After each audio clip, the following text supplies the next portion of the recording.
Shalom Bapak Ibu Saudara semua. Mari kita mulai HBS sore hari ini. Doa pembukaan nanti bisa Bunda tarikan.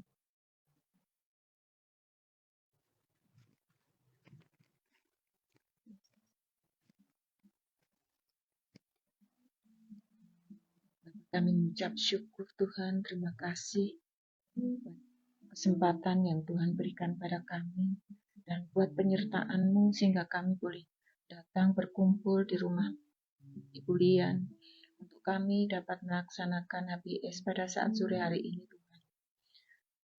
Kami mengucap syukur Tuhan buat kesehatan juga, buat kemampuan kami sehingga kami boleh berada di tempat ini dengan tidak ada kurang satu apapun. Kami mau menaikkan puji-pujian kami Tuhan, kiranya Tuhan berkenan hadir di tengah-tengah kami, bertahta di atas puji-pujian kami, dan nanti Tuhan, kiranya Tuhan berkenan untuk berfirman pada kami.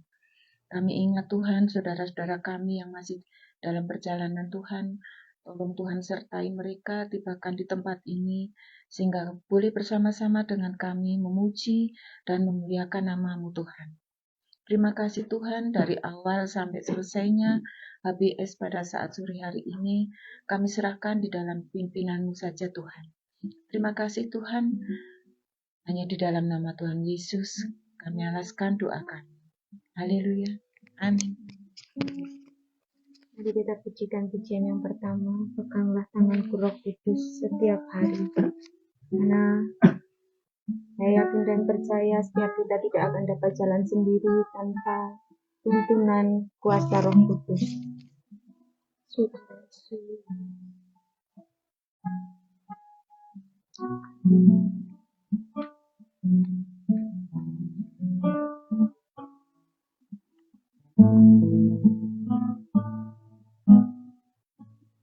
Peganglah tanganku Roh Kudus setiap hari.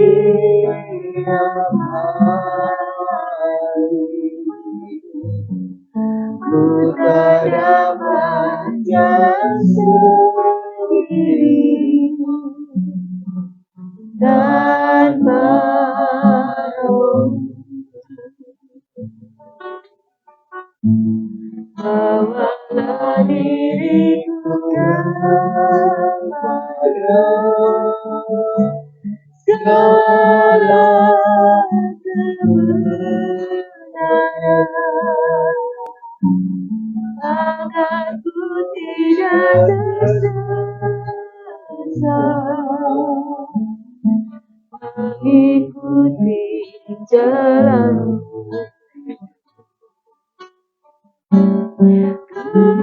kudus Tuhan, kudus namamu. Ku beri syukur dalam simfoni indah.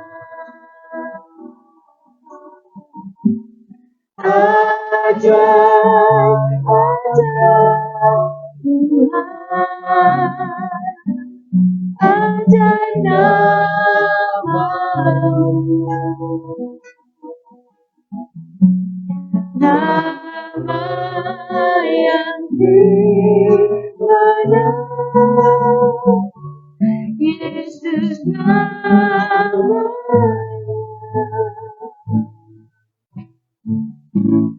Peganglah tanganku Roh Kudus setiap hari. Ku tak dapat jalan sendiri tanpa Roh. Bawalah diriku kepada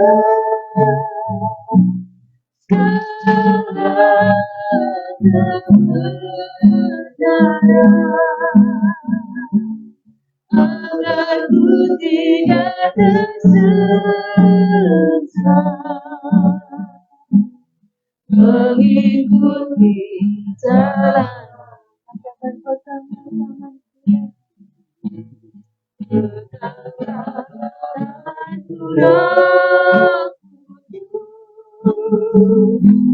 setiap hari. Ku tak dapat jalan sendiri tanpa Roh. Bawalah diriku kepada segala kebenaran, agar ku tidak tersesat, mengikuti jalan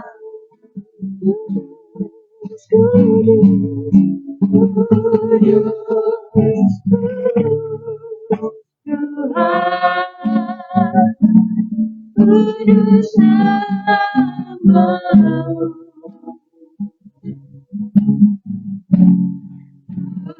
bersyukur dalam simfoni indah. Ajaib, ajaib Tuhan, ajaib namamu,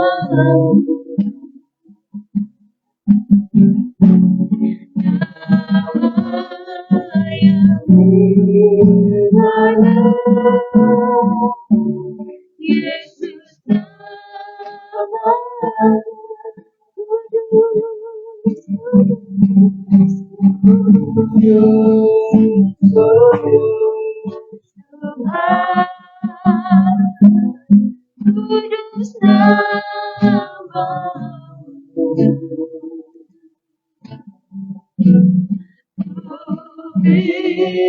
bersyukur dalam simfoni indah.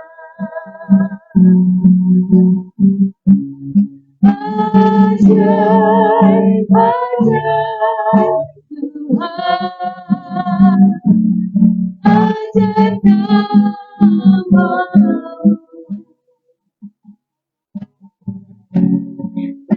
nama yang dimana Yesus namanya.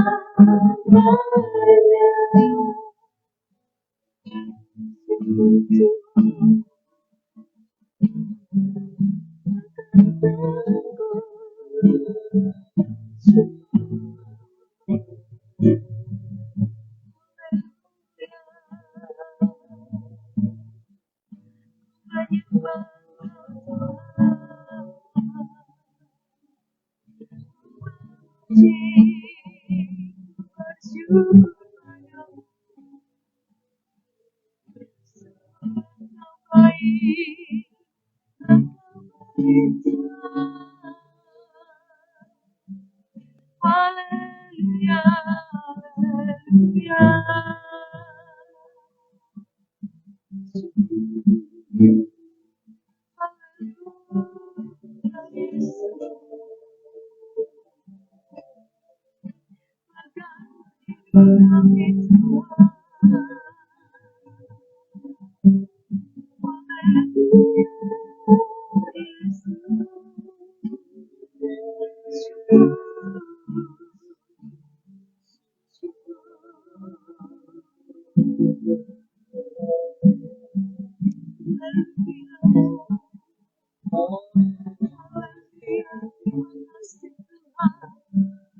Terima kasih Yesus engkau baik.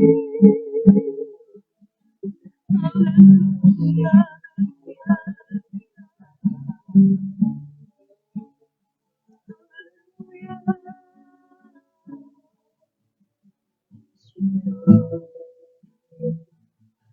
Engkau baik Tuhan, Engkau indah Tuhan, kasih-Mu mulia Tuhan.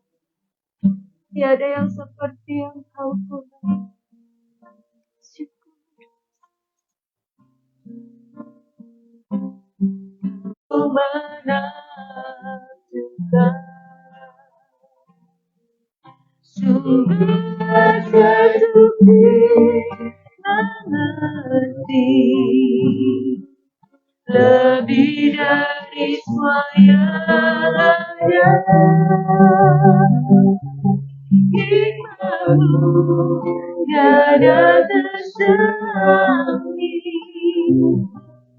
kasih-Mu dalam tak terduga. Kau sungguh indah tiada taranya, mulia dan berkuasa. Engkau hormat akan Engkau, Engkau hormat akan Engkau. Kau Allah yang layak dipuji, ku kagum akan Engkau. Ku kagum hormat akan Engkau, ku kagum hormat akan Engkau. Kau Allah yang layak dipuji, ku kagum akan Engkau. Engkau indah tiada tara, Kau sungguh indah tiada taranya, sungguh menakjubkan, sungguh ajar untuk dimengerti, lebih dari semua yang ada. Hikmat-Mu tiada tersaingi, kasih-Mu dalam tak terduga. Kau sungguh indah tiada taranya, mulia dan berkuasa. Kagum hormat akan Engkau, ku kagum hormat akan Engkau. Kau Allah yang layak dipuji, ku kagum akan Engkau.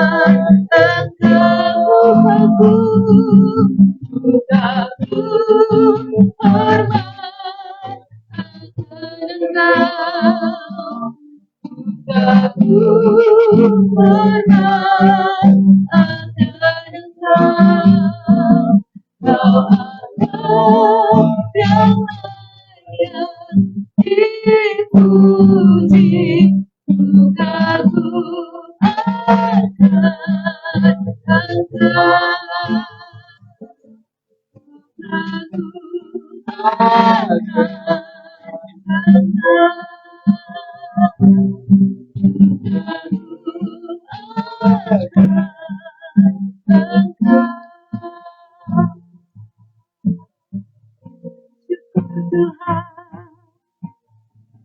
Syukur Yesus,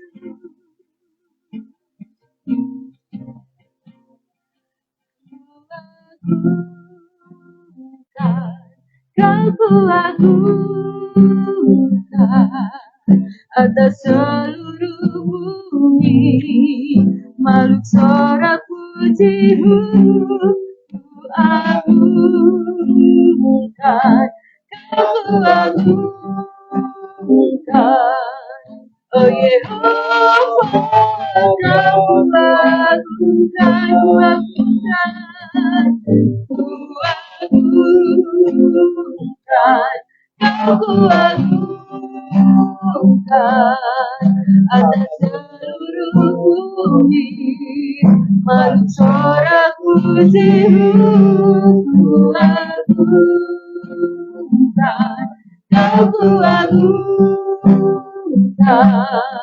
Oh Yehova, kau ku agungkan, katakan ku agungkan, kau ku agungkan atas seluruh bumi, makhluk sorak pujimu ku agungkan, kau ku agungkan.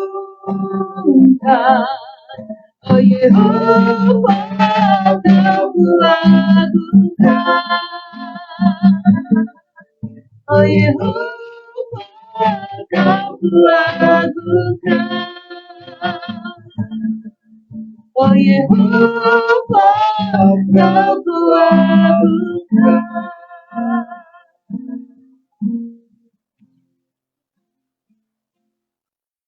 Terima kasih Tuhan. Terima kasih Tuhan. Kami siapkan hati kami siapkan hidup kami untuk menerima kebenaran firman. Mari Tuhan, penuhi setiap kami, berkati setiap kami Tuhan, sehingga firman-Mu yang hamba-Mu boleh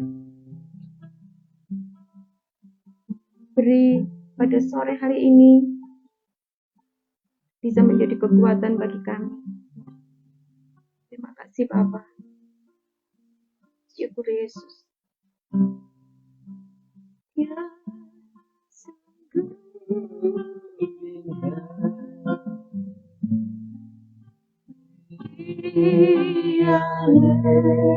Yesus. Dia ajaib, Dia mulia, Dia adil, Dia cinta daku, Dia ampuniku.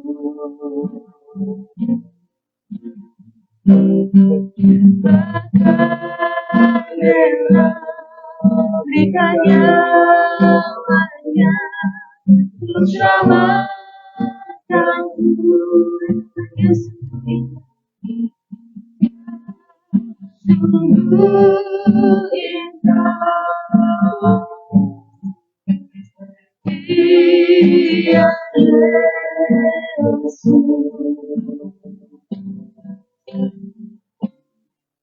Dia ajaib, Dia mulia, Dia adil, Dia cinta daku, Dia ampuniku.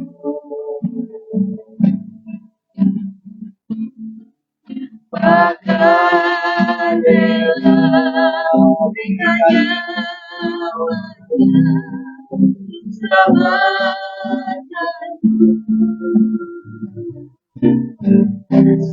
Seputar Yesus,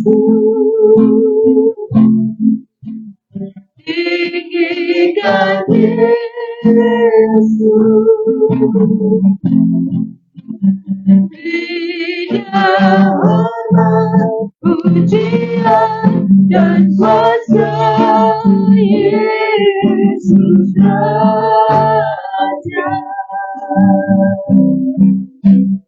Bagi mulia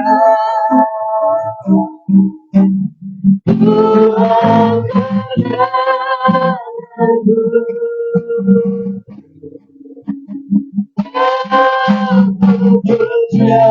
ku cinta, ku sembah, haleluya.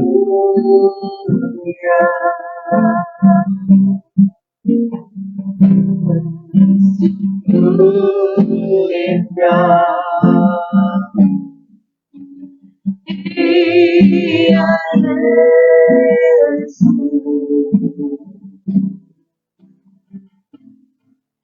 ya ajaib, ya mulia, ya agung, ya cinta daku, tiada puniku. Akan rela tinggalnya wajah bersama Tuhanku dan Yesus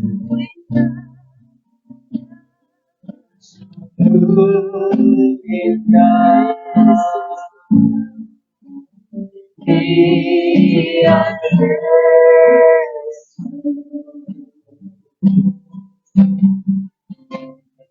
ya ajaib, ya mulia, ya agung, ya cinta dahulu, tiada puniku.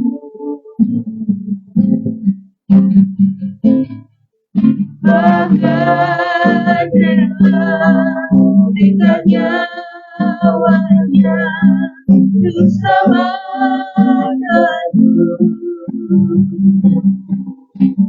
Sambutlah Yesus,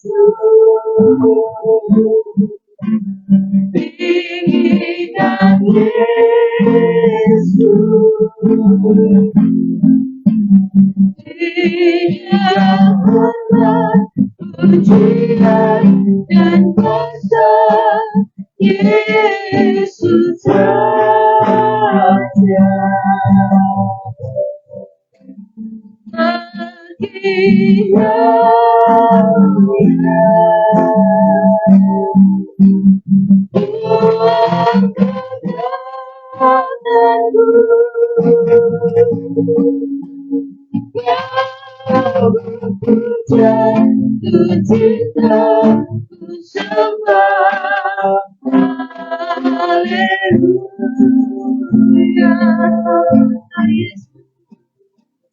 Sambutlah Yesus,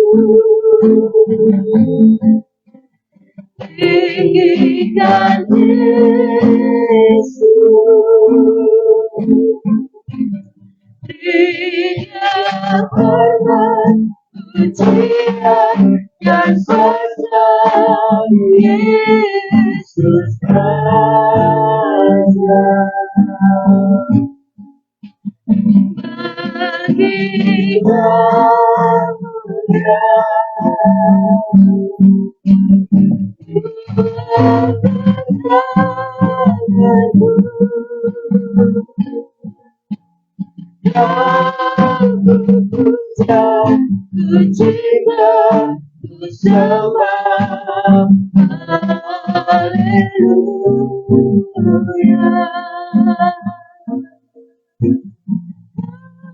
Ku puja, ku cinta, ku sembah, haleluya. Ku puja, ku cinta, ku sembah. Aku dan tempat saya serahkan pada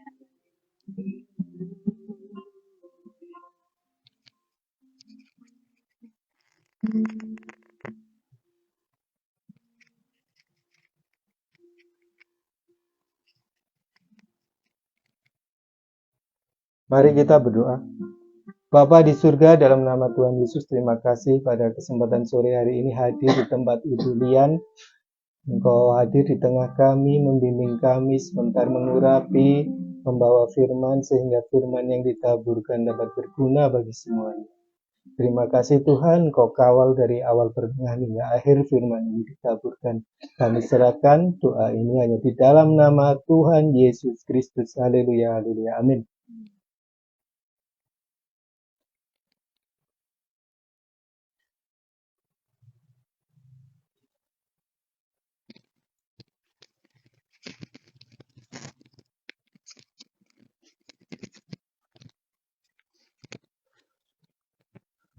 Shalom Bapak Ibu saudara sekalian. Shalom. Puji Tuhan, di sore hari ini kita kembali dapat bersama-sama mengikuti Home Bible Study, pendalaman Alkitab Firman Tuhan. Dan pertama kami ucapkan terima kasih kepada Ibu Lian yang telah membuka firman-Nya kita sekalian dapat bersama-sama membaca, mendengar, merenungkan firman Tuhan. Saya percaya itu menjadi kekuatan bagi setiap kita dan menjadi berkat untuk kita sekalian. Kita akan belajar firman Tuhan, dan setelah itu nanti kita akan bersama-sama saling berbagi, sharing. Yang pertama dari tuan rumah dan selanjutnya Bapak Ibu saudara sekalian yang ingin bertanya atau menyaksikan cinta kasih Tuhan, kami persilakan. Kita buka kembali di dalam 1 Petrus pasal yang kedua, Bapak Ibu saudara sekalian. 1 Petrus pasal yang kedua, pembahasan kita di waktu yang lalu kita sudah membahas tentang jadilah seperti bayi yang baru lahir, newborn. Dan kita akan baca kembali 1 Petrus pasal 2 ini mulai dari ayat 1 sampai ayat yang ke-10. 1 Petrus pasal 2. 2 ayat 1 sampai 10. Ya. Yesus Kristus batu penjuru. Karena itu buanglah segala kejahatan, segala tipu muslihat dan segala macam kemunafikan, kedengkian dan fitnah. Dan jadilah sama seperti bayi yang baru lahir, yang selalu ingin akan air susu yang murni dan yang rohani, supaya olehnya kamu bertumbuh dan beroleh keselamatan, jika kamu benar-benar telah mengecap kebaikan Tuhan. Dan datanglah kepadanya batu yang hidup itu, yang memang dibuang oleh manusia, tetapi yang dipilih dan dihormat di hadirat Allah. Dan biarlah kamu juga dipergunakan sebagai batu hidup untuk pembangunan suatu rumah rohani, bagi suatu imamat kudus, untuk mempersembahkan persembahan rohani yang karena Yesus Kristus berkenan kepada Allah. Sebab ada tertulis dalam kitab suci, sesungguhnya aku meletakkan di Sion sebuah batu yang terpilih, sebuah batu penjuru yang mahal, dan siapa yang percaya kepadanya tidak akan dipermalukan. Karena itu bagi kamu yang percaya ia mahal, tetapi bagi mereka yang tidak percaya, batu yang telah dibuang oleh tukang-tukang bangunan telah menjadi batu penjuru, juga telah menjadi batu sentuhan dan suatu batu sandungan. Mereka tersandung padanya, karena mereka tidak taat kepada firman Allah, dan untuk itu mereka juga telah disediakan. Tetapi kamulah bangsa yang terpilih, imamat yang rajani, bangsa yang kudus, umat kepunyaan Allah sendiri, supaya kamu memberitakan perbuatan-perbuatan yang besar dari Dia, yang telah memanggil kamu keluar dari kegelapan kepada terangnya yang ajaib. Kamu yang dahulu bukan umat Allah, tetapi yang sekarang telah menjadi umat-Nya, yang dahulu tidak dikasihani, tetapi yang sekarang telah beroleh belas kasihan. Amin. Ya, berbahagia setiap kita yang baca, mendengar, dan juga yang melakukan firman Tuhan. Di waktu lalu, seperti saya katakan tadi, Bapak Ibu Saudara sekalian, kita belajar untuk menjadi seperti bayi yang baru lahir, yang selalu ingin akan air susu yang murni. Dia tidak peduli mau siang, mau malam, mau tengah malam, mau dini hari. Pokoknya kalau pengen susu, kalau bayi baru lahir itu udah pokoknya nangis ya. Ya, kalau pengen susu, dia pasti akan minta caranya dengan menangis, ya. Itu pun menunjukkan kepada setiap kehidupan kita, Bapak Ibu Saudara sekalian, kerinduan kita kepada Tuhan. Ketika kita mungkin cinta mula-mula kepada Tuhan, kapanpun kita rindu pada hadirat Tuhan, Bapak Ibu. Maka ada orang yang mungkin punya waktu-waktu tertentu, jam-jam tertentu untuk menghadap hadirat Tuhan. Misalnya kalau dalam budaya Israel, seperti Daniel, dia berapa kali menghadap ke arah Yerusalem, dia berdoa 3 kali dalam sehari kalau tidak salah. Dia punya waktu untuk berdoa. Nah, kita, Bapak Ibu Saudara sekalian, sebenarnya tidak terbatas dengan waktu. Ya, ada kalanya kita punya waktu doa pagi, doa malam, ya, tetapi ada saatnya di mana di mungkin malam hari belum waktunya kita bangun, tapi Tuhan sudah membangunkan kita. Ya, ada kalanya seperti itu, Bapak Ibu Saudara sekalian. Entah jam 1:30, entah jam 1:30, kok malah bangun, ya, padahal masih tengah malam. Kita perlu bertanya apa yang Tuhan inginkan dalam hidup kita, dan kemudian kita berdoa kepada Tuhan. Di situ justru kita bisa merasakan bagaimana hadirat Tuhan yang luar biasa dalam setiap kehidupan kita. Ini seperti bayi yang kapanpun dia bisa mau air susu yang murni dan yang rohani. Supaya apa? Dikatakan supaya kamu bertumbuh dan beroleh keselamatan. Jadi kita ikut Tuhan itu, Bapak Ibu, artinya kita jangan sampai hanya ikut Tuhan, ya pokoknya ikut Tuhan lah, yang penting ke gereja, ya. Atau yang sudah melayani, yang penting melayani, sudah. Tapi kerinduan dalam firman Tuhan katakan supaya kita terus bertumbuh dan beroleh keselamatan. Jika kamu benar-benar telah mengecap kebaikan Tuhan. Jadi kita mengecap kebaikan Tuhan, Bapak Ibu, salah satunya lewat firman Tuhan, air susu yang murni dan yang rohani. Itu melambangkan juga firman Tuhan, hadirat Tuhan, yang dikatakan seperti benih yang tidak fana, itulah firman Allah yang hidup dan yang kekal. Itulah juga salah satu kebaikan Tuhan yang kita kecap. Artinya kita bisa rasakan dalam hidup kita. Kemudian sore ini kita belajar, dikatakan datanglah kepadanya batu yang hidup itu. Datang kepada siapa? Yesus Kristus. Lembaga Alkitab Indonesia dalam perikopnya sudah memberikan judul itu, ya. Yesus Kristus, batu penjuru. Datanglah kepadanya batu yang hidup itu, yang memang dibuang oleh manusia, tetapi yang dipilih dan dihormat di hadirat Allah. Pertama kita belajar Kristus itu batu yang hidup. Tadi saya melewati daerah satu tempat, satu kampung gitu ya, batunya indah-indah sekali, batunya bagus-bagus. Dalam arti dikasih warna, segala macam dicat, sehingga menjadi satu bentuk yang indah, ya. Jadi batu-batu disusun demikian rupa menjadi indah.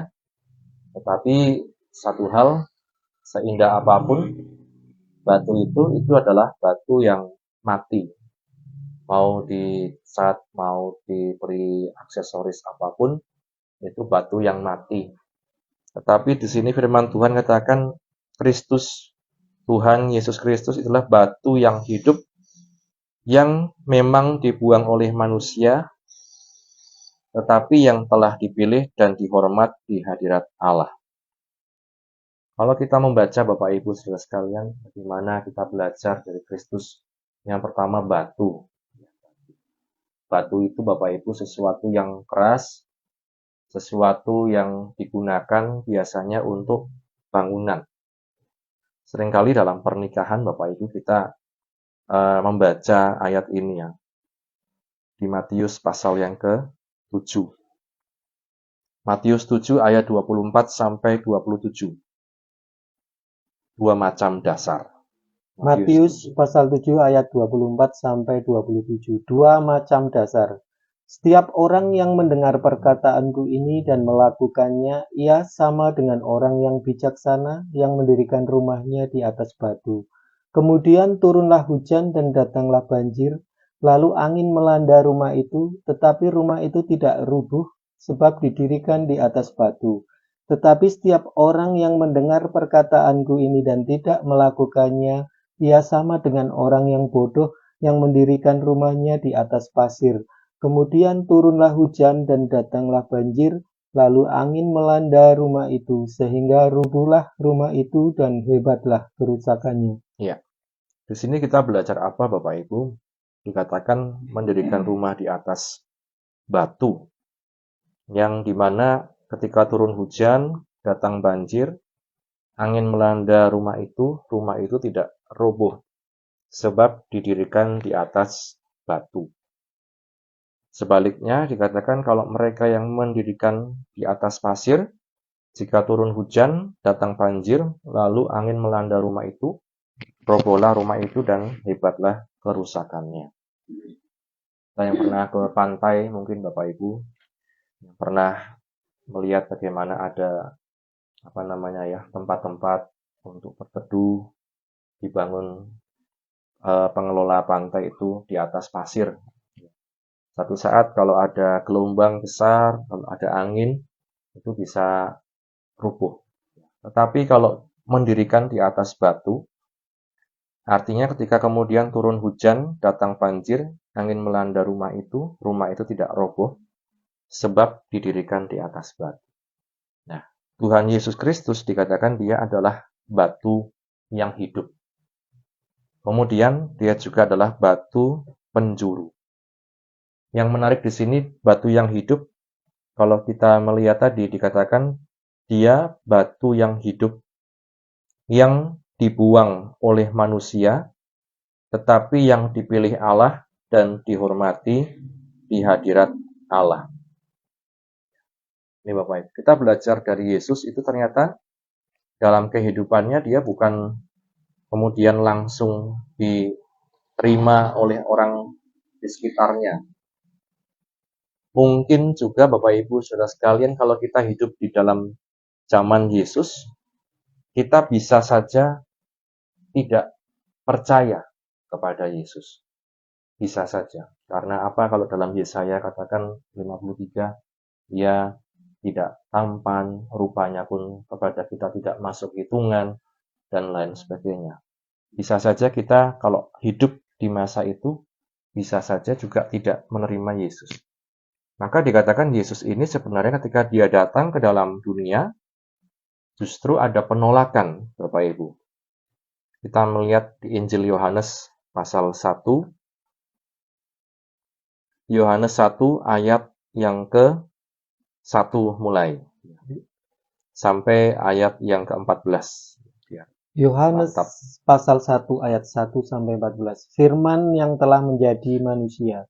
Pada mulanya adalah firman, firman itu bersama-sama dengan Allah, dan firman itu adalah Allah. Ia pada mulanya bersama-sama dengan Allah. Segala sesuatu dijadikan oleh Dia, dan tanpa Dia tidak ada sesuatu pun yang telah jadi dari segala yang telah dijadikan. Dalam Dia ada hidup, dan hidup itu adalah terang manusia. Terang itu bercahaya di dalam kegelapan, dan kegelapan itu tidak menguasainya. Datanglah seorang yang diutus Allah, namanya Yohanes. Ia datang sebagai saksi untuk memberi kesaksian tentang terang itu, supaya oleh dia semua orang menjadi percaya. Ia bukan terang itu, tetapi ia harus memberi kesaksian tentang terang itu. Terang yang sesungguhnya yang menerangi setiap orang sedang datang ke dalam dunia. Ia telah ada di dalam dunia, dan dunia dijadikan olehnya, tetapi dunia tidak mengenalnya. Ia datang kepada milik kepunyaannya, tetapi orang-orang kepunyaannya itu tidak menerimanya. Sampai ayat 14. Tetapi semua orang yang menerimanya diberinya kuasa supaya menjadi anak-anak Allah, yaitu mereka yang percaya dalam namanya. Orang-orang yang diperanakan bukan dari darah atau dari daging, bukan pula secara jasmani oleh keinginan seorang laki-laki, melainkan dari Allah.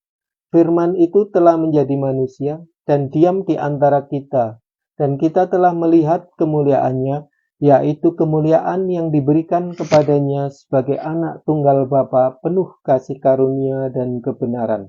Amin. Ya. Bapak Ibu Saudara sekalian, ini yang kemarin juga kalau kita ikut kemarin seminar tuh ya, pernah sedikit dibahas juga firman yang menjadi manusia, pribadi Yesus Kristus. Dan kita melihat ketika dia datang justru di ayat yang ke-10 dan 11, ia ada dalam dunia, dunia dijadikan olehnya, tetapi dunia tidak mengenalnya. Ayat 11, ia datang kepada milik kepunyaannya, tetapi orang kepunyaannya tidak menerimanya. Bicara tentang apa? Penolakan, Bapak Ibu Saudara sekalian. Jadi dalam Petrus ini, ketika kita belajar di awal-awal dulu, surat Petrus ini untuk orang-orang yang ada dalam perantauan, orang-orang yang percaya pada Yesus, orang-orang yang mereka hidup di tengah adat istiadat, di tengah kebiasaan orang-orang yang berbeda, ya. Dan firman Tuhan katakan salah satunya kalau kita belajar bahwa Yesus itu batu yang hidup, ternyata orang Kristen itu akrab dengan yang namanya penolakan. Penolakan, Bapak Ibu Saudara sekalian. Jadi meskipun kita di dalam Yesus itu dikatakan mendapat berbagai macam kebaikan, mendapat berbagai macam berkat, tetapi kita juga perlu menyadari ketika kita mengikut Yesus sang batu hidup itu dikatakan ia juga mengalami penolakan ketika dia datang ke dalam dunia ini. Oleh siapa? Oleh bangsanya sendiri, orang Yahudi di masa itu, Bapak. Jadi menjadi orang Kristen itu akrab dengan yang namanya penolakan di mana-mana. Jadi kita jangan sampai kaget ya ketika ada penolakan karena iman Kristen kita. Nah, Bapak Ibu Saudara sekalian, kalau kita melihat kembali batu hidup itu yang dipilih Allah, dibuang manusia, buktinya apa? Dia disalibkan. Yesus Kristus itu sampai disalib. Karena orang tidak menerimanya, orang menolaknya. Yesus Kristus disalib, tetapi yang dipilih dan dihormat di hadirat Allah. Ya. Nah, ini Bapak Ibu. Kemudian apa? Dikatakan di ayat yang, kalau kita kembali di 1 Petrus pasal yang kedua, kita belajar tentang Yesus dulu. 1 Petrus pasal 2, ayat yang ke-6. 1 Petrus pasal 2, ayat yang ke-6 sampai ayat yang ke-8. 1 Petrus pasal 2 ayat 6 sampai 8. Sebab ada tertulis dalam kitab suci, sesungguhnya aku meletakkan di Sion sebuah batu yang terpilih, sebuah batu penjuru yang mahal, dan siapa yang percaya kepadanya tidak akan dipermalukan. Karena itu bagi kamu yang percaya ia mahal, tetapi bagi mereka yang tidak percaya, batu yang telah dibuang oleh tukang-tukang bangunan telah menjadi batu penjuru, juga telah menjadi batu sentuhan dan suatu batu sandungan. Mereka tersandung padanya karena mereka tidak taat kepada firman Allah, dan untuk itu mereka juga telah disediakan. Ya, sampai di sini kita belajar ya tentang pribadi Yesus. Dikatakan dia batu yang hidup, artinya bukan batu yang mati. Di sisi lain dia juga batu yang terpilih, bahkan dikatakan batu penjuru yang mahal. Kalau dalam bangunan, ya, kalau di bangsa Israel dikatakan bisa menjadi batu penjuru itu harus dibentuk batu itu sehingga sedemikian rupa dia menjadi batu penjuru, menjadi titik ukur ya ketika akan membangun. Oh, ini ada patokannya, itu namanya batu penjuru. Patokan untuk membangun biar ukurannya pas, biar tidak miring dan lain sebagainya. Sebuah batu penjuru yang mahal, siapa yang percaya kepadanya tidak akan dipermalukan, Bapak Ibu. Siapa yang percaya kepadanya tidak akan dipermalukan. Meskipun dia ditolak, meskipun mengalami berbagai macam yang tidak menyenangkan, tetapi dia justru adalah batu penjuru yang mahal. Kristus itu dikatakan batu yang terpilih, siapa yang percaya kepadanya tidak akan dipermalukan. Karena itu bagi kita yang percaya ia mahal. Tetapi bagi mereka yang tidak percaya, batu yang telah dibuang oleh tukang-tukang bangunan telah menjadi batu penjuru, juga menjadi batu sentuhan dan suatu batu sandungan. Kemudian kita merenungkan dalam hidup kita, Bapak Ibu Saudara sekalian. Saat kita mengikuti Yesus, saat kita melayani Yesus, dimanapun kita berada, apakah kita menganggap Yesus itu sebagai batu penjuru yang mahal? Apakah kita menganggap Yesus itu sebagai batu penjuru yang mahal? Atau justru sebagai batu sentuhan dan batu sandungan? Ini Bapak Ibu. Kalau kita menganggap Yesus itu sebagai batu penjuru yang mahal, kita tahu berharganya Yesus dalam kehidupan kita. Kita tahu berharganya apa yang telah Tuhan kerjakan dalam hidup kita.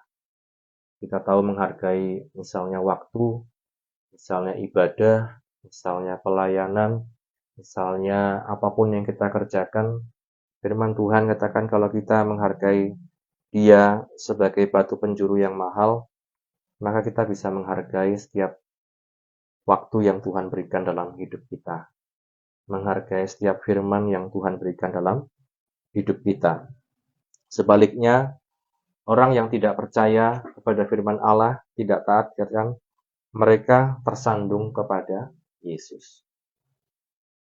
Berapa banyak orang tersandung, Bapak Ibu? Kalau zaman dulu film itu tersanjung, nah ini ada lagi tersandung.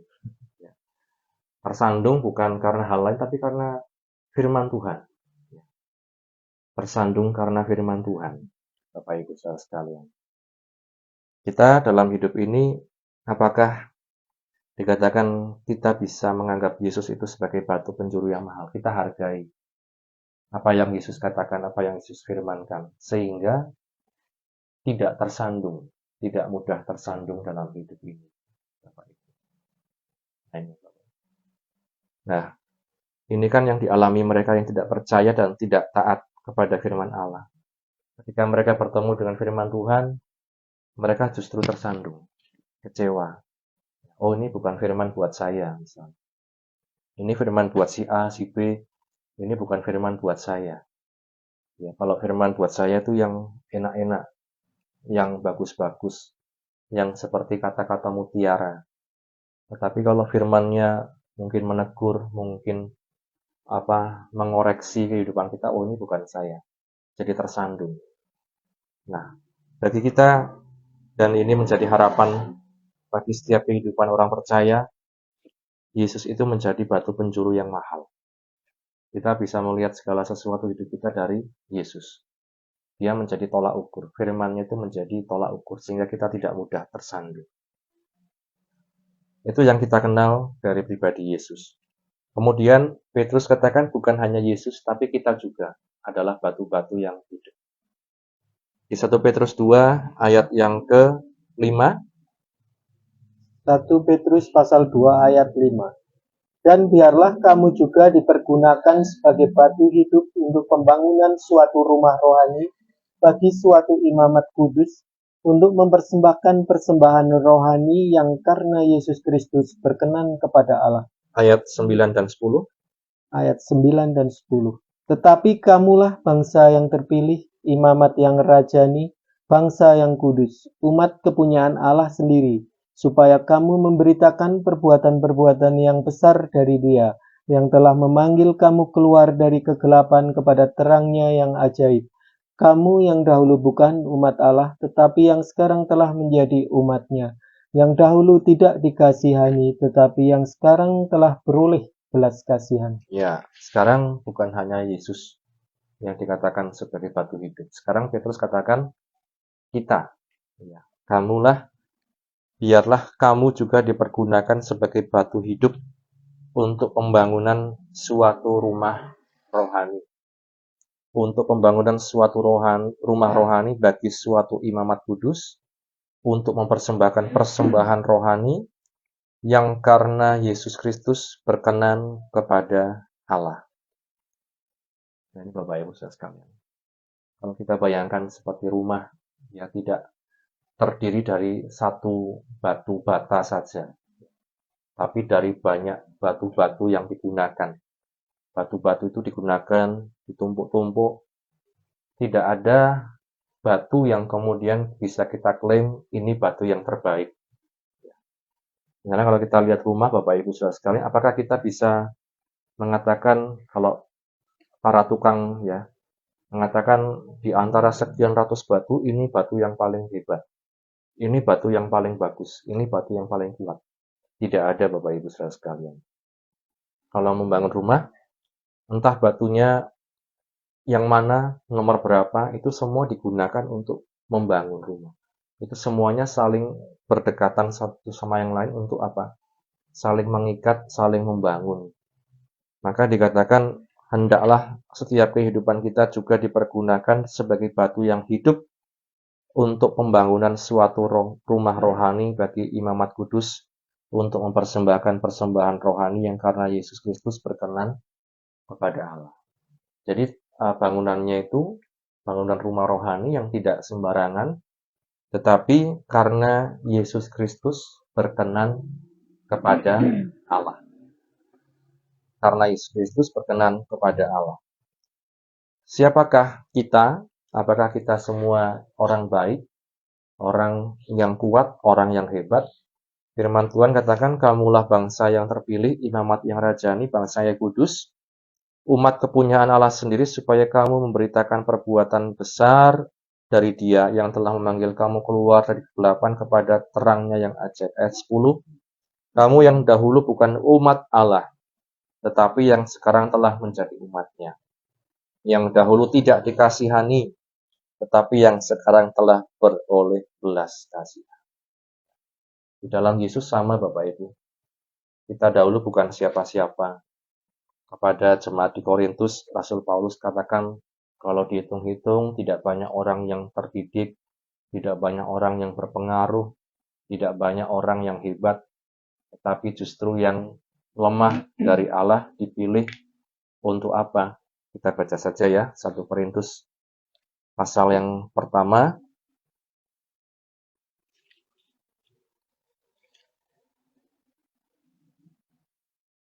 1 Korintus pasal 1 mulai ayat yang ke-25. 1 Korintus pasal 1 ayat 25. Iya. Sebab yang bodoh dari Allah lebih besar hikmatnya daripada manusia, dan yang lemah dari Allah lebih kuat daripada manusia. Ingat saja, saudara-saudara, bagaimana keadaan kamu ketika kamu dipanggil. Menurut ukuran manusia, tidak banyak orang yang bijak, tidak banyak orang yang berpengaruh, tidak banyak orang yang terpandang. Tetapi apa yang bodoh bagi dunia, dipilih Allah untuk memalukan orang-orang yang berhikmat, dan apa yang lemah bagi dunia, dipilih Allah untuk memalukan apa yang kuat.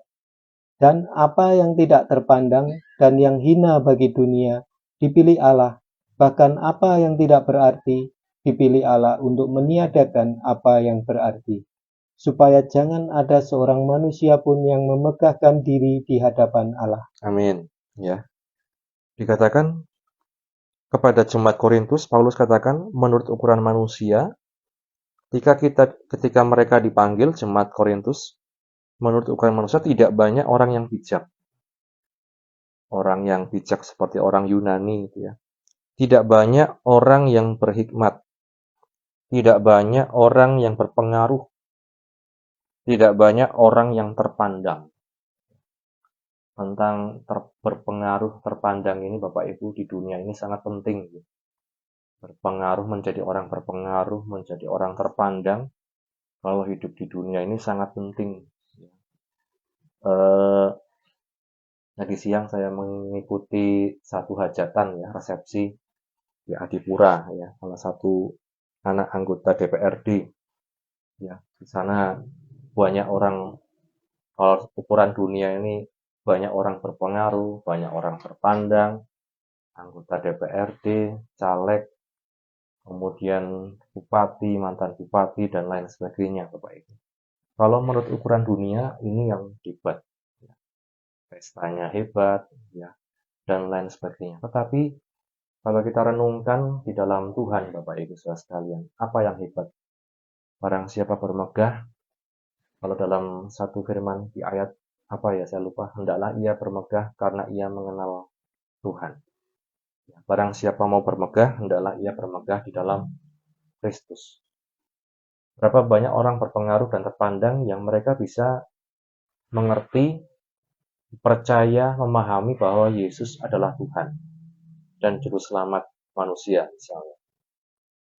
Sebaliknya, justru kalau kita lihat dalam sejarah Alkitab saja, Yesus ini dinyatakan dilahirkan lewat seorang perawan Maria yang tidak punya pengaruh, yang tidak terlihat dalam dunia ini, tetapi justru di Bethlehem, ya, kemudian bahkan di kandang domba, di kandang binatang, justru Yesus dilahirkan. Menandakan apa Bapak Ibu saudara sekalian? Kita dalam hidup ini, kita boleh mungkin mengejar berbagai macam hal yang mungkin sifatnya itu kita perlukan secara umum, tapi jangan sampai kita hanya terfokus untuk hal-hal yang di dunia ini saja, menjadi orang yang berpengaruh, menjadi orang yang terpandang, menjadi orang hebat, dan lain sebagainya. Firman Tuhan katakan, barang siapa bermegah, hendaklah ia bermegah di dalam Tuhan, ya. Supaya jangan ada seorang manusia pun yang memegahkan diri di hadapan Allah. Ya, ini Bapak Ibu. Ini yang menjadi satu perenungan bagi kita sekalian, untuk kita terus belajar siapakah kita di luar Tuhan dan siapakah kita di dalam Tuhan. Sehingga kita dapat kemudian mengerti, memahami apa yang Tuhan inginkan dalam hidup kita. Yang terakhir dalam Yeremia 9 ayat 23 ini ya. Yeremia 9 ayat 23. Yeremia pasal 9 ayat 23. Beginilah firman Tuhan. Janganlah orang bijaksana bermegah karena kebijaksanaannya. Janganlah orang kuat bermegah karena kekuatannya. Janganlah orang kaya bermegah karena kekayaannya. Tetapi siapa yang mau bermegah, baiklah bermegah karena yang berikut, bahwa ia memahami dan mengenal aku, bahwa akulah Tuhan yang menunjukkan kasih setia, keadilan dan kebenaran di bumi. Sungguh, semuanya itu kusukai. Demikianlah firman Tuhan. Ya, ini Bapak Ibu. Kalau kita mau bermegah, artinya kita mau dalam tanda kutip punya sesuatu yang dibanggakan. Secara rohani dikatakan, barang siapa yang mau bermegah, baiklah bermegah karena berikut, bahwa ia memahami dan mengenal Tuhan. Artinya Bapak Ibu, kita punya berbagai macam pilihan dalam dunia ini. Misalnya untuk mengambil keputusan, kita belajar untuk memahami Tuhan maumu seperti apa dalam hidup saya. Memahami, mengenal Tuhan.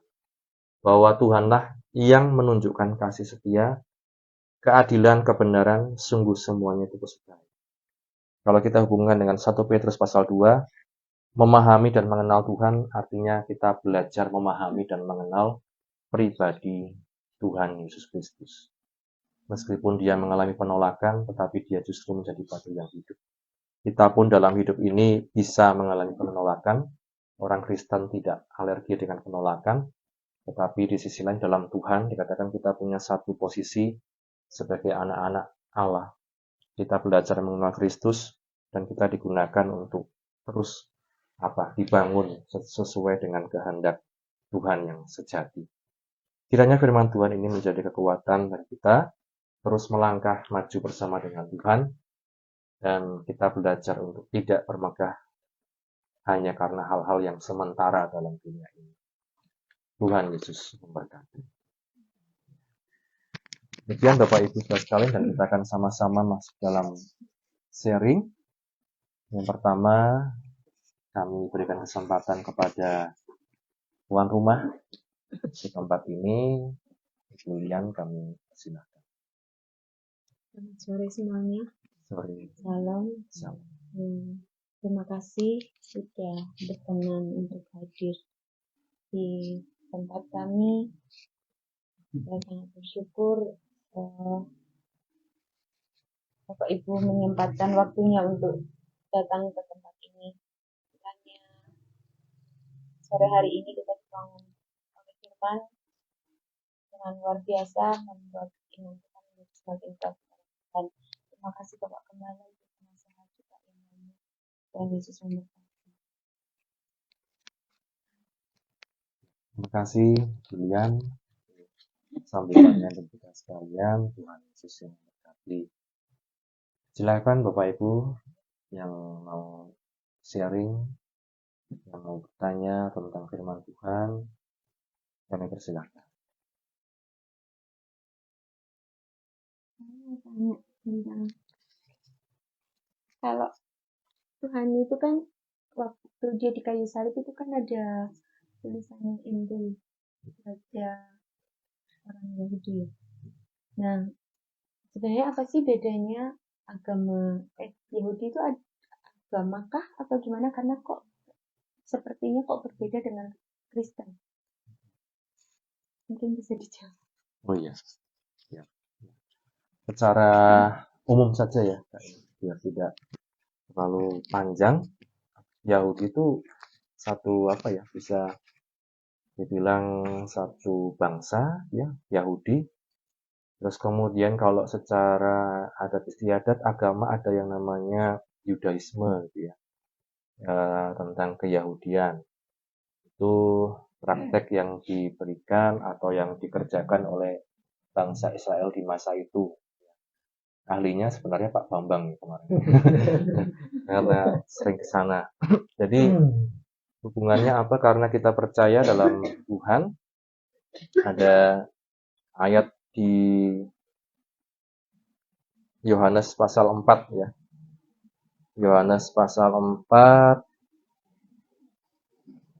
ketika Yesus bertemu dengan siapa itu? Perempuan Samaria.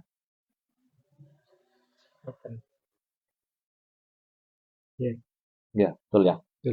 Ketika Yesus bertemu dengan perempuan Samaria.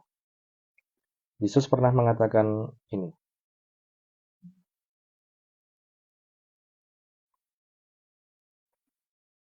Ya, di ayat yang ke-22. Ayat 21 dan 22. Kata Yesus kepadanya, percayalah kepadaku, kepada Yesus saya perempuan, saatnya akan tiba bahwa kamu akan menyembah Bapa bukan di gunung ini dan bukan juga di Yerusalem.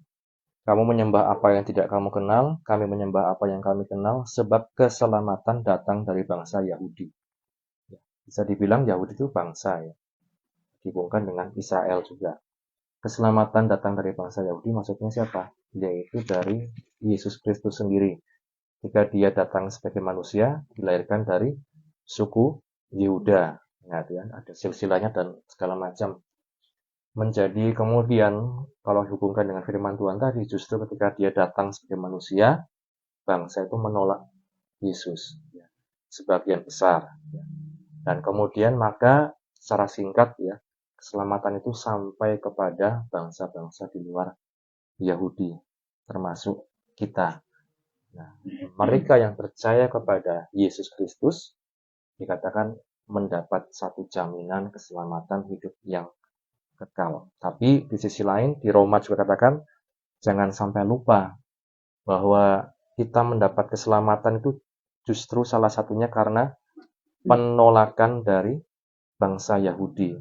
Ketika kita belajar itu, maka kita belajar untuk tidak tidak sembrono, tidak kemudian merasa hebat. Ya, kita baca saja nih di Roma pasal yang ke-11.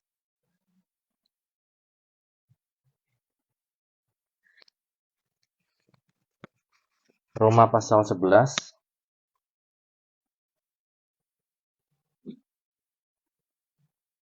ayat yang ke-22. Sebab itu perhatikanlah kemurahan Allah dan juga kekerasannya, yaitu kekerasan atas orang-orang yang telah jatuh, tetapi atas kamu kemurahannya, yaitu jika kamu tetap berada dalam kemurahannya, jika tidak kamu pun akan dipotong juga, tetapi mereka pun akan dicangkokkan kembali. Mereka ini maksudnya orang Yahudi, jika mereka tidak tetap dalam ketidakpercayaan mereka, sebab Allah berkuasa untuk mencangkokkan mereka kembali. Nah, artinya kalau di ayat yang ke-13, Aku berkata kepadamu, hai bangsa-bangsa bukan Yahudi, justru karena aku adalah rasul untuk bangsa-bangsa bukan Yahudi. Aku menganggap hal itu kemuliaan pelayananku, yaitu kalau aku dapat membangkitkan cemburu di dalam hati kaum sebangsaku, menurut daging dan dapat menyelamatkan beberapa orang dari mereka. Sebab jika penolakan mereka berarti pendamaian bagi dunia, dapatkah penerimaan mereka mempunyai arti lain daripada hidup dari antara orang mati? Jikalau roti sulung adalah kudus, maka seluruh adonan juga kudus, dan jikalau akar adalah kudus, maka cabang-cabang juga kudus. Ayat 17, karena itu apabila beberapa cabang telah dipatahkan dan kamu sebagai tunas liar telah dicangkokkan di antaranya, dan turut mendapat bagian dalam akar pohon zaitun yang penuh getah, ayat 18, janganlah kamu bermegah terhadap cabang-cabang itu.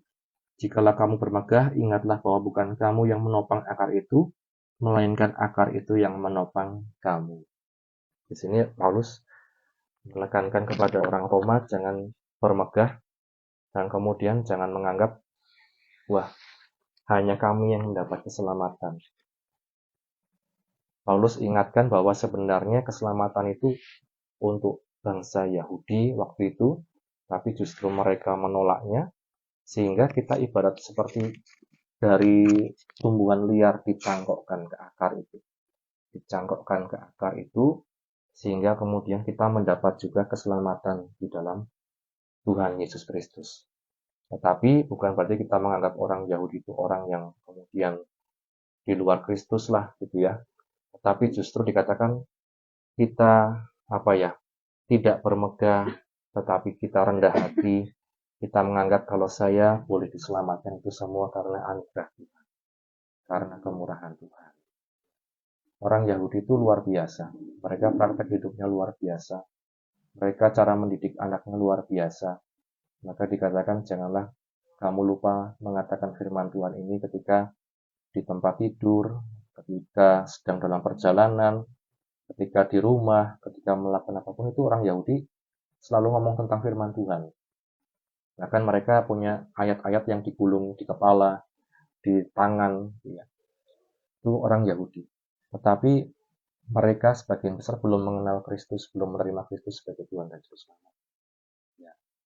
Tapi justru itulah akarnya. Kita adalah yang dari luar dicangkokkan ya, karena anugerah. Semoga sedikit membantu ya, tentang Yahudi. Ya. Ada lagi Bapak Ibu, saudara sekalian?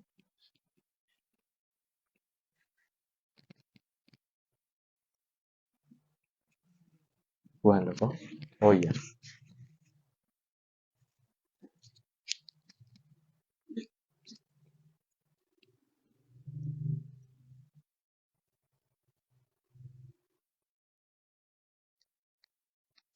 Puji Tuhan, terima kasih atas kesempatannya. Di sini saya mau menanyakan apakah ini mendukakan Roh Kudus atau tidak. Sudah lama sih saya menanyakan ini yang di Efesus 4 ayat 30 itu. Dan janganlah kamu mendukakan Roh Kudus Allah yang telah memeteraikan kamu menjelang hari penyelamatan. Tentang bahasa roh apa? Kalau kita bahasa roh itu kan harus mengeluarkan suara ya. Tapi kadang kita itu ada saatnya menahan-nahan gitu. Kita sudah kayaknya udah di leher gitu. Kalau ditahan itu kadang kan sakit itu di bawah dagu itu kadang sakit ya. Tapi kadang kita ada saatnya mungkin di rumah ya. Saya juga sering mengalami itu di rumah. Kadang sudah mau bahasa roh, tapi kadang nanti kedengaran tetangga gitu. jadi ditahan-tahan gitu. Itu mendukakan Roh Kudus apa enggak itu?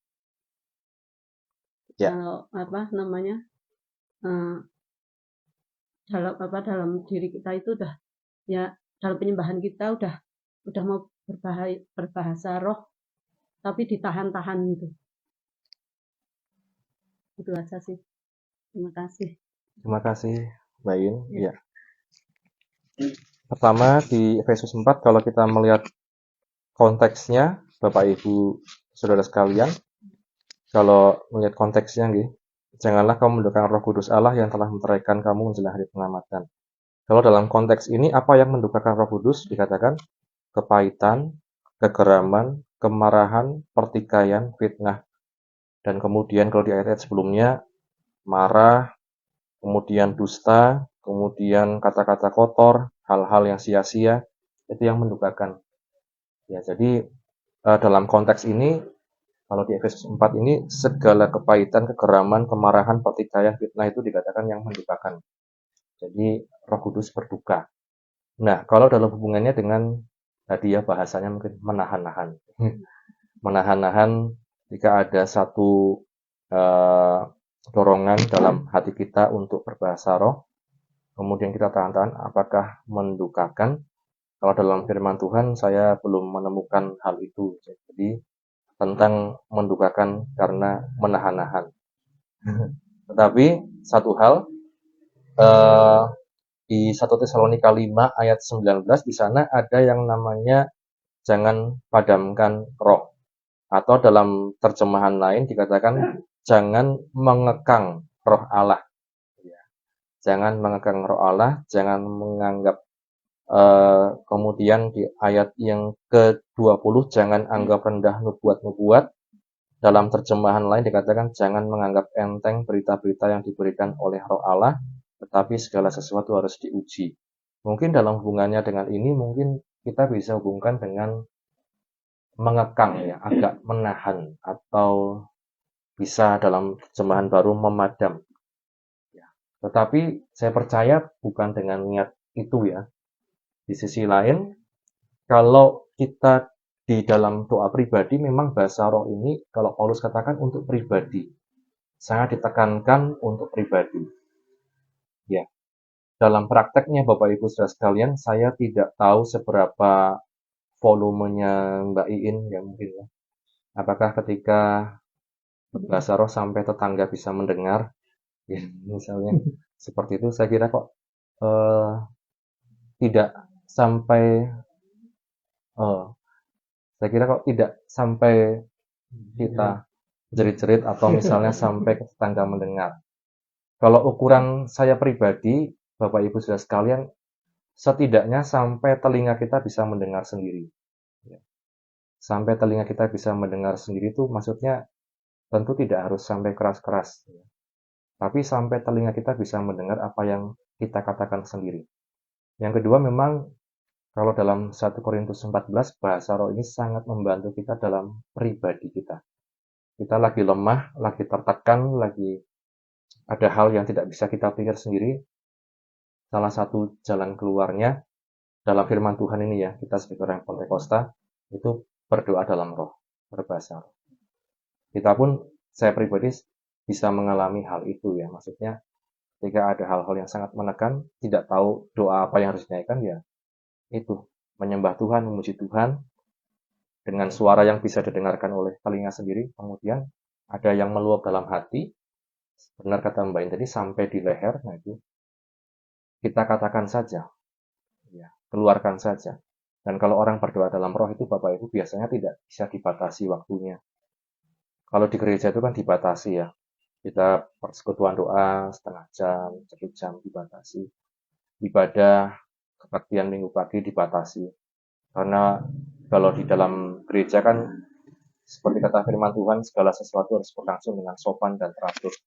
Tapi kalau di rumah Bapak Ibu punya keluasan waktu, seperti saya katakan tadi, kadang Roh Kudus membangunkan kita di tengah malam.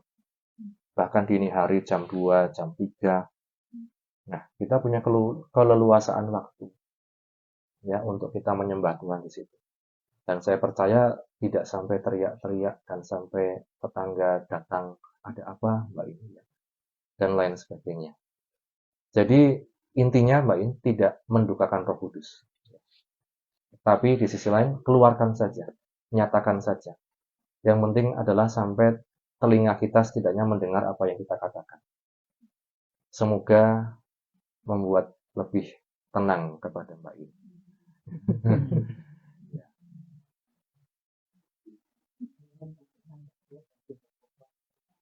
Ya. Ada juga hamba Tuhan Bapak Ibu yang dalam praktek hidupnya, dalam khotbah pun dia sambil berbahasa roh. Ya, jadi pemakaian Roh Kudus dalam hidup pribadi-pribadi berbeda-beda ya, Bapak Ibu sekalian. Ada hamba Tuhan yang seperti itu. Intinya bahwa Roh Kudus itu membantu kita menyampaikan hal-hal yang tidak tersampaikan kepada Tuhan. Tidak bisa kita bahasakan dengan bahasa kita sendiri. Ada lagi Bapak Ibu sekalian? Iya, dia sebenarnya itu karena kayak semacam gengsi gitu. Kayak contoh kata beberapa waktu yang lalu itu saya ikut kebutuhan gitu di tempat teman. Itu tuh apa sih? Tahu tuh dia berbahasa Arab, tapi itu bahasa Arabnya tuh kalau bahasa Arab yang benar-benar bahasa Arab tuh kadang-kadang kita yang dengar juga dan bisa kan. Jadi ini yang semerete gitu tuh, cuma gitu-gitu aja gitu tuh, kayak yang apa sih, kayak aneh gitu. Bahasanya tuh aneh, nyeleneh gitu. Terus selesai itu kayak apa, satu sama lain tuh kayak ngeliat-liatan gitu, karena kok aneh gitu. Kan ada yang namanya kata-kata itu gimana? Dalam segala sesuatu yang dikatakan firman Tuhan pasti kemudian akan ada, kalau orang katakan, distorsi atau penyimpangan gitu ya. Dulu saya waktu di Jogja bahkan juga ada isu orang itu sampai dikatakan les bahasa roh. Udah sangat menyimpang ya, sampai diajari katakan ini, katakan itu, kan sudah tidak sesuai firman Tuhan. Intinya begini, kalau tentang Roh Kudus itu kita tidak bisa mengukur kemudian, wah ini seperti ini seperti, tapi pada akhirnya yang bisa kita ukur itu buahnya, buah yang ditampilkan dari orang tersebut. Kalau praktek dalam karunia Roh Kudus, saya percaya tiap orang itu punya satu entah itu benar atau tidak, tapi satu hal yang tidak bisa dibohong itu praktek hidupnya, buah roh yang ditampilkan dalam hidupnya. Nah, kalau dalam Kisah Rasul bahkan orang yang berbahasa itu berbahasa lain, artinya bisa membahasakan, misalnya kita di Jawa, atau berbahasa Arab, atau berbahasa Cina, atau berbahasa Rumania, yang orang lain tidak tahu. Tetapi ketika itu orang bisa seperti itu. Intinya apa? Memberitakan kasih Allah, kuasa Allah. Memang ada penyimpangan, pasti akan ada penyimpangan, tetapi Tuhan Yesus mengajarkan, lihatlah dari buahnya, dari orang tersebut, katanya seperti itu. Ada lagi Bapak Ibu Saudara sekalian?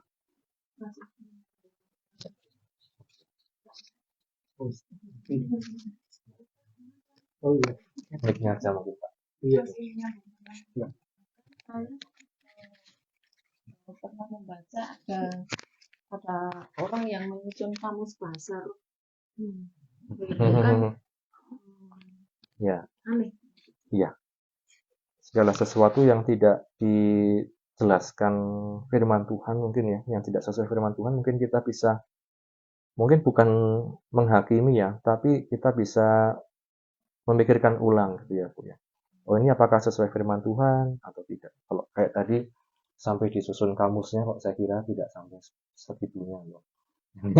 Sampai orang begitu hebat. Yang ada kalau di 1 Korintus 12 itu orang menafsirkan bahasa roh. Menafsirkan itu kalau dalam pengertiannya kan bukan kemudian kata per kata itu diartikan. Menafsirkan itu kita membaca Alkitab, kita tafsirkan, oh pengertiannya seperti ini. Dan itu orang-orang tertentu memang diberikan karunia untuk menafsirkan. Ketika dalam ibadah orang berbahasa roh, di sampingnya ada yang menafsirkan misalnya seperti itu.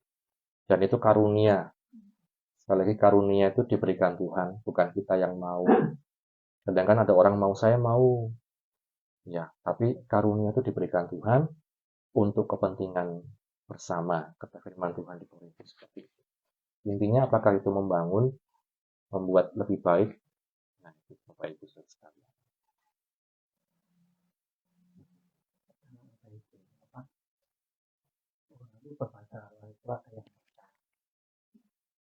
Ada yang apa? Ada yang apa namanya? Orang itu biar dilihat orang itu dia itu sedikit rohani. Itu kan banyak sekali orang seperti itu. Dan kalau yang apa dibuat orang minta dirumuskan atau minta diajarin itu kayak di firman Tuhan itu loh, apa yang minta Paulus, orang minta apa, dukun yang minta Paulus apa itu Elimas. nah itu kayak seperti itu contohnya. Dia nggak tahu ayatnya, cuma dengar itu. Ya apa, orang dukun penyihir, tapi dia tuh ingin seperti Paulus, dia bisa bersaroh, dia bisa menyembuhkan, dia bisa itu loh. Dia tuh rasanya ingin membayar Paulus ya, membeli Paulus seperti itu. Karunia.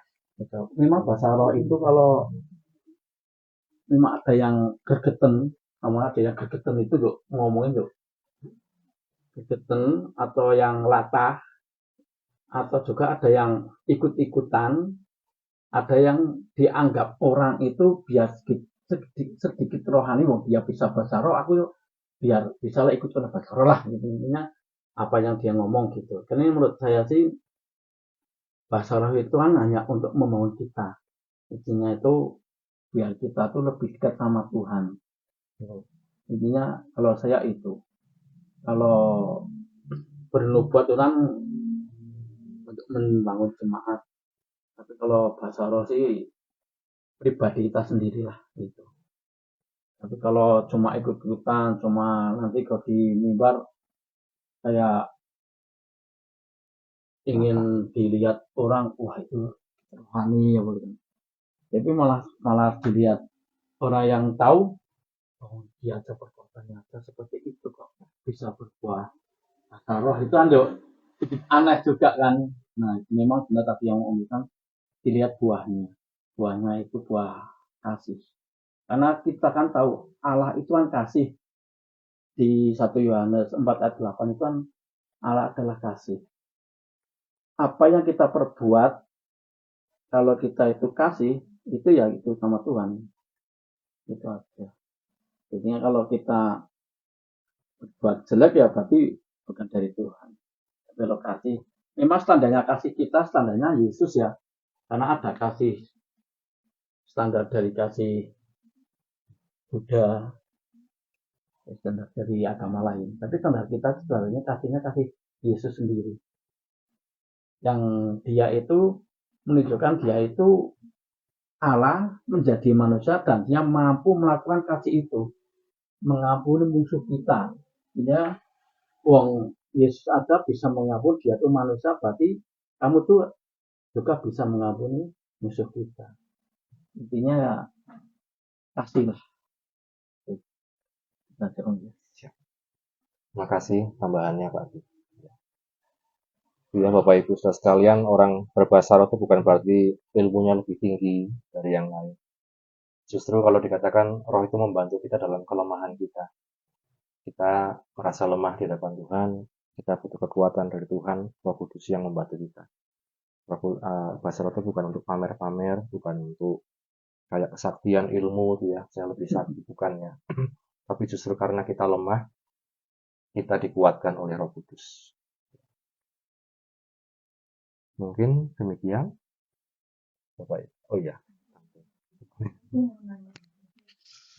Kalau saya bilang kalau lagi ada penyembahan, nyanyi atau apa gitu. Kadang suka kebayang ada muka orang gitu. Macam-macam orangnya, ada yang udah tua, ada yang masih anak-anak gitu. Terus gitu, ganti gitu. Itu nggak tahu kenapa. Jadi harus kalau merem gitu kan, terus melek, terus nanti kalau merem lagi, kadang suka ada lagi, itu kenapa ya? Yang lain suka gitu nggak sih? Wajahnya tuh beda-beda, ada yang tua, ada yang saya nggak kenal orangnya, nggak, bukan misalnya si siapa siapa siapa gitu, enggak, orangnya tuh pokoknya beda-beda, kadang tua banget, kadang masih anak-anak gitu, laki perempuan gitu, suka ada aja. Tapi terus kalau misalnya terus merem gitu makin banyak gitu, itu kenapa ya? Nah itu. Tidak boleh merem.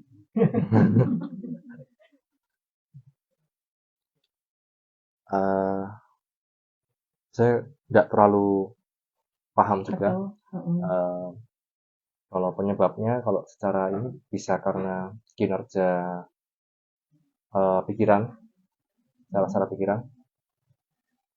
Kalau kita telaah dari hal rohani, bisa karena roh. Jadi tergantung. Kadang orang karena terlalu banyak ketemu orang, misalnya di pasar misalnya, gitu ya. Misalnya loh, ini misalnya. Kemudian tanpa sadar itu termemori di pikiran. Misalnya, ada lagi, misalnya di sisi lain ada memang hamba Tuhan yang ditunjukkan tentang orang-orang tertentu untuk didoakan. Ada juga seperti itu. Ada juga mungkin itu gangguan dari roh jahat untuk kita tidak fokus dalam berdoa. Nah, kalau gangguan diusir. Kalau tentang orang yang diingatkan Tuhan untuk kita doakan. Kalau tentang pikiran, ya kita yang menenangkan pikiran, minta Tuhan aku mau fokus berdoa. Seperti itu kira-kira. Memang kalau kita merem itu memang kadang banyak bayangan. Tinggi bisa itu. Darah tinggi bisa juga. Bisa darah tinggi. Nek dulu saya pas nakal ya. Saya kan kadang kayak pikirannya itu memang, kalau nggak pikirannya, kadang saya pikiran kayak lihat hantu lah ya, lihat hantu. Yuk, saya itu memang lihat hantu bener, tapi saya berpikir itu orang Indonesia kok beda sama orang Eropa, tidak kok lain. Ya, saya berpikir itu lihat ya intinya Tuhan ngasih pengertian tuh, kalau kamu perbuatannya masih dosa, itu yang jadi hantunya itu ya dosa itu, yang dari pikiran kita. Kayak lihat hantu, ya udah pernah saya ngomong ya, hantu kayak hantu kuntilanak, hantu pocong, ya benar-benar bisa lihat. Tapi kalau pikiran kita, hati kita itu memang masih berbuat dosa kayak kuntilanak, kan ibaratnya kayak pikiran cabul ya, pikiran yang dorok-dorok itu, nanti ya lihatnya seperti itu. Kalau serakah kita keuangan apa itu, nanti dilihatinnya ya tuyul gitu. Tapi kalau lihat kayak penguasaan diri, kayak beban hidup, rasanya besar banget sih. Tapi dia ada gitu. Saya tak praktekkan itu. Yuk saya tak penting, saya tuh tak coba. Jangan hal yang musuh-musuh kita nggak bisa mencegah ya. Kita harus lari. Dan ditengking-tengking nggak bisa. Tetap kita harus lari. Menjauh kalau ada hal yang jelek, ibaratnya yang jorok, kita itu menghindar. Lari loh, jangan kita tenang di tepi darah Yesus. Yo kita lihat terus lah, ini dong. Tetap aja pikirannya tidak kena. Tapi kita lari pergi. Ada yang kita harus menjauh dari hal-hal yang itu dok. Hal-hal yang apa? Yang pikiran mesum-mesum apa yang kita sering kadang kan lihat porno apa lah itu kita jangan seperti itu, pikiran itu jangan seperti itu. Kalau pikiran itu nanti lihatnya seperti kuntilanak itu. Saya jangan praktekkan. Nanti kalau sudah saya praktekkan enggak lihat seperti hal itu, sudah fokus sama Tuhan, ya puji Tuhan enggak lihat seperti itu. Bersih. Kalau kita jauh dari dosa, kan Tuhan itu mengatakan datanglah kerajaanmu itu kan. Nah, datang kerajaanmu nanti kan Tuhan dah kerajaannya datang ke dunia. Seperti kita tuh aslinya itu pikirannya kayak damai sejahtera itu ya Tuhan itu datang kerajaannya itu aslinya. Yang doa Bapa kami itu yang saya anggap selama ini dalam firman Tuhan saya utak-atik kenapa saya kok hidupnya kok rasanya beban begini tak pikir ya udahlah memang saya kadang soal hidupnya memang elek terus nyelelek ya kan, tapi kalau memang yuk dirubah kalau ada sesuatu kita hindari, kalau memang kalau itu apa penting ya puji Tuhan kita bisa damai, Tuhan itu menyertai baik.